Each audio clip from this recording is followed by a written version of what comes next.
Hey guys, so today we're going to be checking out a Vashj log that was sent in from Punch, one of my viewers.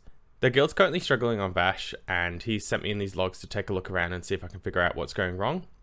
So if you're currently working on Vashj, there's going to be probably stuff that you can learn from this as well. So let's just jump straight into the log and see what we can see. Okay, so the first thing I'm going to do is come across to replay mode, and we're actually going to just watch the overview of the fight so we can see what's happening. So not too interested in phase 1 because it doesn't really matter too much. So first thing that pops out to me is the Shadow Priest here. He should be finding an early elemental in the stars somewhere. And he should have somebody around that area that's set up to get a Spirit Tap proc, just to get him back to 100% mana. Okay, so the first thing that's going to happen here is, ideally, anyone that's using mana should be trying to regen. So Arcane Mages should be in full regen at this point.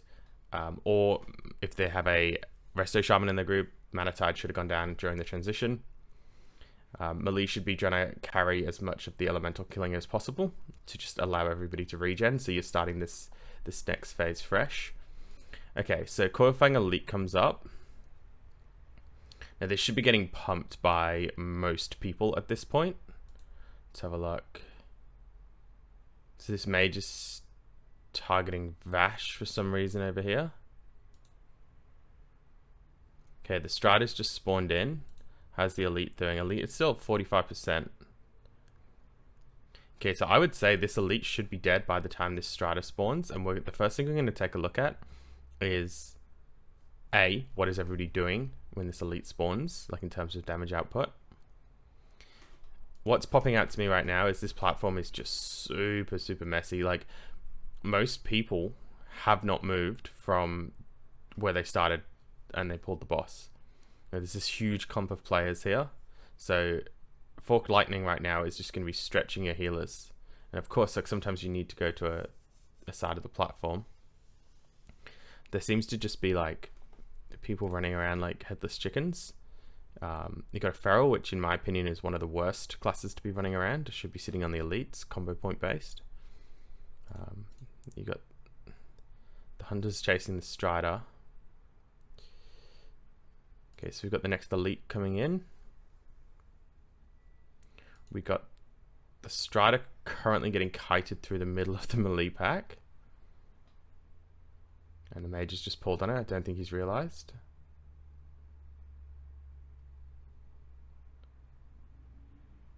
So any net at this point would be good. We're about to see our first death come out here. The death that happens around here on the platform. No, the Strider's up for a few seconds. Okay. Definitely had time to move away there. Okay, cool. So yeah, first thing you want to do when a Strider spawns is get away, and then obviously it starts falling apart here. Okay, let's go into Analyze, and let's have a look at the damage done. And we're going to have a look at the first Coilfang Elite. Okay, so we've got 2 people hitting it. So Katami, Cassandra are helping. A couple of the Warlocks. Alright, let's take this period and let's see who's doing what. So let's have a look when the Strider was alive actually. We set zoom. So we want this section. Let's have a look at the Strider really quickly. Okay. So let's assume the Strider is not up here, and we will have a look.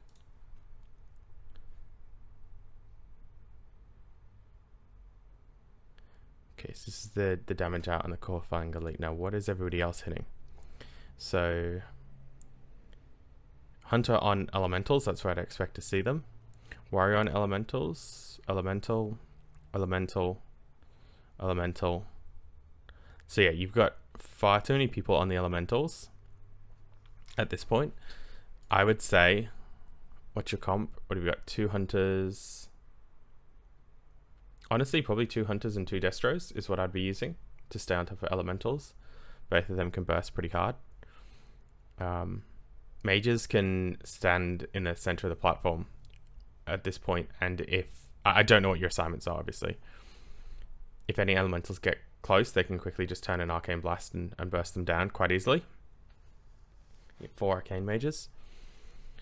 You don't kind of want to be standing on the outer ring as little as possible, because that will help you with the random deaths. Also, ideally, like a Hunter and a Destro should be able to burst down the Tainted Elemental when they do spawn. Pretty easy to have one mage assigned to each quadrant, and they can blink and run across and help if need be. It's 15 seconds to get there.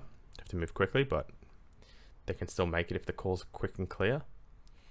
So to put this into perspective, I'll show you our log really quickly. Okay, we're going to take a look at the first elite. So we get on our elite at 2:05 and it's dead 23 seconds later.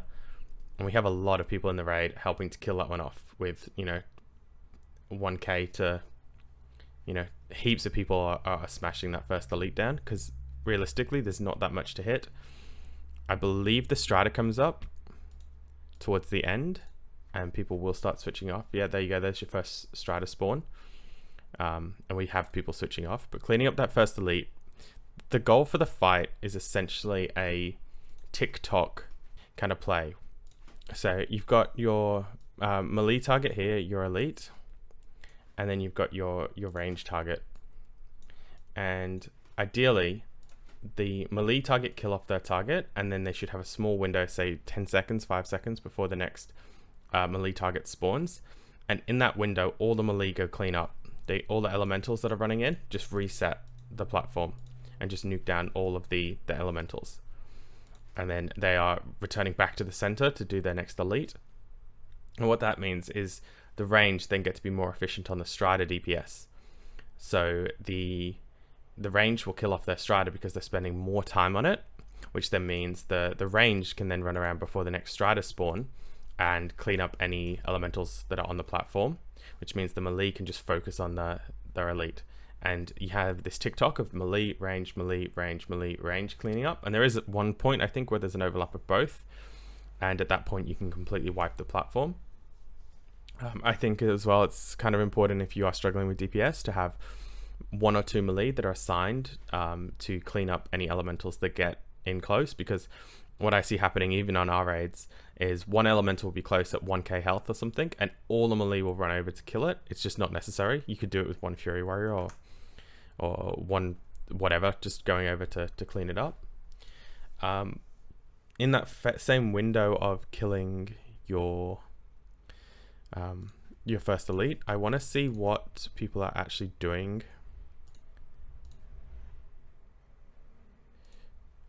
Okay, so we just pull that window out again.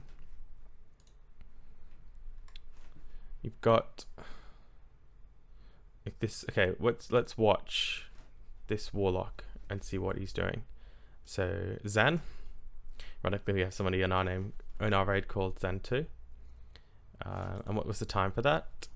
2:25. Okay, let's single him out. Sorry Zan if you watch this, but we're going to see what you're up to at around 2:25, because this is so right now he has Vashj targeted.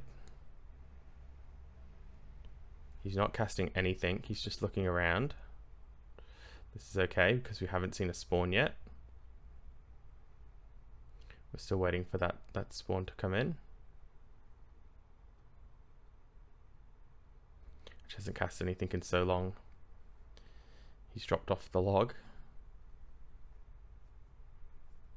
Okay, Tainted's up. Okay, so I see Philly reacting to that as well. Am I lost here, or has Zan not cast anything for this entire time? Because he hasn't popped back into the log yet. 2:45.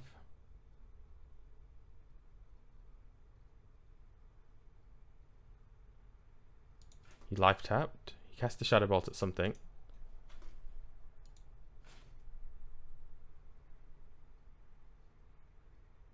Here we go. So immolating. Okay, now he's starting to do things. But like this elite, when did the elite come up? We're at 3 minutes now, and Zan was standing there doing nothing. Okay, Okay, let's go to cast. This is a really good feature. So you go to cast, you find the person you want to see what they're up to. Go to events and turn off Shadow Bolt. Oh, turn on all of his spells. Yeah, so he stopped casting at 140, didn't cast his next spell to 255. Okay. If that wasn't getting disconnected there, somebody needs to talk to this player, because that is wild. During this time, I believe that was when your first elite was up. So right now, I think if this was my team, the things you need to work on are clean assignments. What does that mean? So with getting the tainted down, what I do is I split the map into 4 pieces, and this is going to be some scuffed assignments. So you've got north, east, south, and west. Now the first person on each quadrant is going to be like a hunter. So what's your hunter's names? Albatross would be one. I would put maybe the second hunter, on the opposite side, just to give good coverage. So this would be Garth. And then whatever works for your team. Ideally, the people that you do assign to spot 1 are vocal people that are comfortable talking on mic. So you may pick an arcane mage, you may pick a destro, whatever you want to use, something that has good burst potential. And then I group this up with a healer as the secondary person, and that healer then will help get the tainted core to the center. And as well, I do add a third DPS, and if that range calls that the mob is up, that range then go react the third one, but only when they hear the number 1 ranged. So each corner has 1 primary caller, 1 healer, so these are healers, and this is where Vashj is in the middle, and these people kind of float around those areas. Now the first range, it is their job to continually kill elementals. Like that's basically all they do the entire fight. So looking at the damage done to the elementals, we have 3 hunters as primary killers. Banjo wasn't here for early progression, so we used attack instead, and we've just kept those the same assignments, and they are doing most of the work. Black is the primary peeler for melee. So if something gets close, I'll send Black before I'll send anybody else. And we're doing a really good job with just this many people on elementals. Now I bet if we go back to your log, okay, so tainted elementals, you're not really using range to react to them. There's a ret doing most of the damage. So this could be a choice. It would work. I'm not going to call you out on that. Something to think about.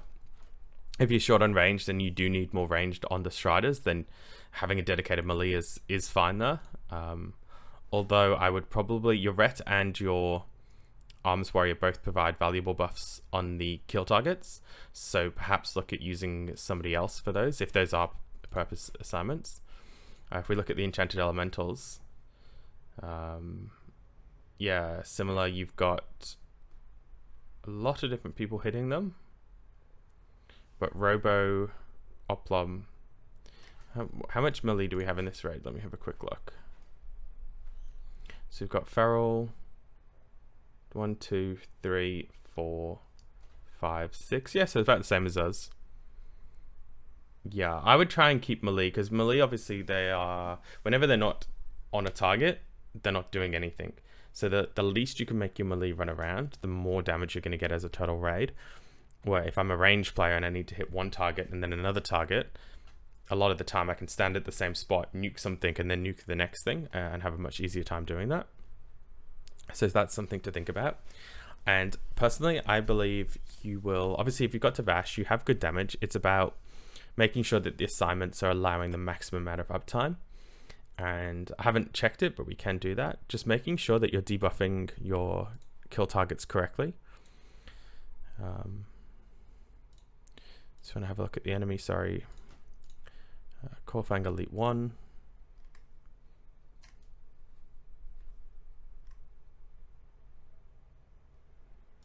So it's just a respawn event. Let's have a look. So you're getting Curse the Elements up, good. Sunder's up, good. Thunderclap Misery. Good work on the Shadow Priest there for getting a little dot out. Curse of Agony, Shadow Vulnerability. Curse of Weakness, I wouldn't worry about too much. Like, that mob just does not hit hard. Looks like it didn't last all that long. Might have got switched to something else. Curse of Agony. Yeah, he switched it out. Perhaps consider Curse of Recklessness for more damage. I generally tank these in a very high spell power set, and they don't really do a lot of damage. The other thing would be to look at is the Strider. What debuffs are going up on that? Let's just reset that zoom really quickly. Hunter's Mark, Shadow Vulnerability, Misery, good. Frost Shock, Exposed Weakness. Curse of Elements. Curse of Elements should have been up earlier. Getting Curse of Elements up is way more important on the Strider because you're going to have a lot of range hitting that. The other thing I'd recommend to your Paladin healer. More net usage would be amazing too. If you've seen my stream, we try and keep it still as much as possible. The more you can keep the Strider still, the more range damage can pump it. Get your H-Pal to judge Wisdom onto it, and it's an excellent Hodge target. You can get the full stun onto it with Hodge. And keeping Wisdom up, especially with 4 Arcane Mages, is really going to help the mana. And that is something that I think he's a prop Paladin in healing gear, if I remember correctly. Yeah, Palora should be trying to keep Wiz up on that where he can. It's something I've started doing when I go over to Hodge the Strider. Obviously, I tank the elites, but I'm definitely trying to help out there. But yeah, it looks like you're not too far off, guys. You just need to push more damage, and you will do more damage as you start to think about arranging yourselves more efficiently on this encounter. I don't know how many total pulls you've actually put into Vashj, but Punch, there's the video you asked for, mate. Hope that helps. If you have any questions or anything you want me to dig into deeper, more than happy to do a follow-up to this one. That's just some more like high-level stuff what I'm looking at. If you have any more questions or you want me to go over your guild's logs, feel free to drop them into my Discord. There's a questions and answers section there. The link should be in the description. Thanks everyone, and I'll see you in the next one.